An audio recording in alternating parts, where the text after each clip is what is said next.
ബഹുമാന്യരായ മാതാപിതാക്കളെ, സ്നേഹനിധികളായ സഹോദരി സഹോദരങ്ങളെ, പ്രിയപ്പെട്ട എൻ്റെ കുഞ്ഞുങ്ങളെ, നിങ്ങൾക്ക് ഏവർക്കും ശ്രീയേശുവിന്റെ നാമത്തിൽ ആദ്യമായി വന്ദനങ്ങൾ അർപ്പിച്ചുകൊള്ളട്ടെ.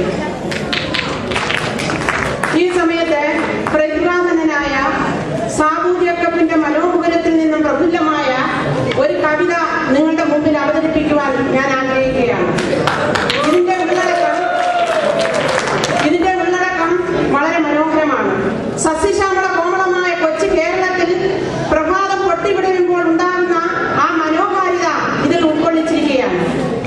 കൂടാതെ പ്രവാസികളായി കഴിയുന്ന അവർക്ക് പലപ്പോഴും ഇത് ആസ്വദിക്കാൻ പലപ്പോഴും സമയം കിട്ടാറില്ല എന്ന ഒരു പരിദേവനം കൂടി ഈ കവിതയിൽ ഉൾക്കൊള്ളിച്ചിരിക്കുന്നു.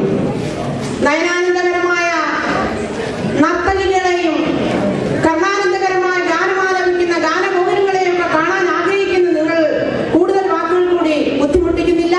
ഞാൻ എന്റെ കടമയിലേക്ക് കടക്കട്ടെ.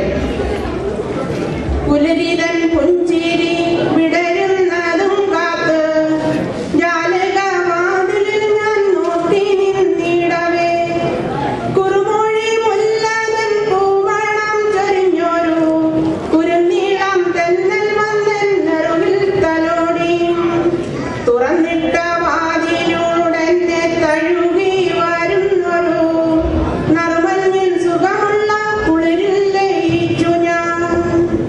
അറിയാതെ ചെന്നെത്തി വാടിയിൽ പൂക്കളാൽ നിറഞ്ഞോരൻ പ്രിയമേറും ആരാമ ഭംഗിയിൽ, വാടിയിൽ പൂമൂടി നവവധു എന്ന പോൽ കുടമുല്ല നാണത്താൽ തലതാഴ്ത്തി നിൽക്കുന്നു.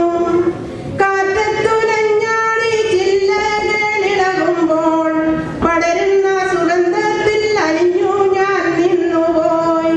പൂവായ പൂവെല്ലാം മകരന്തം തിരഞ്ഞു കൊണ്ടെവിടെയും മൂളിപ്പറക്കുന്നു ഭ്രമരങ്ങൾ. പൂവുകളെക്കാളും ചേലേറും ശലഭങ്ങൾ ആവോളം പൂമധു നുകർന്നു പറക്കുന്നതെമ്പാടും. കലപില കൂട്ടുന്ന പക്ഷിതൻ കൂട്ടവും ചിലുചിലെ ചിലച്ചുകൊണ്ടെന്നാറക്കണ്ണനും, കോലമിലാലോലമാടുന്ന തത്തയും പുലർകാല ചാരുത നുകരുവാനെത്തിയൻ ചുറ്റും.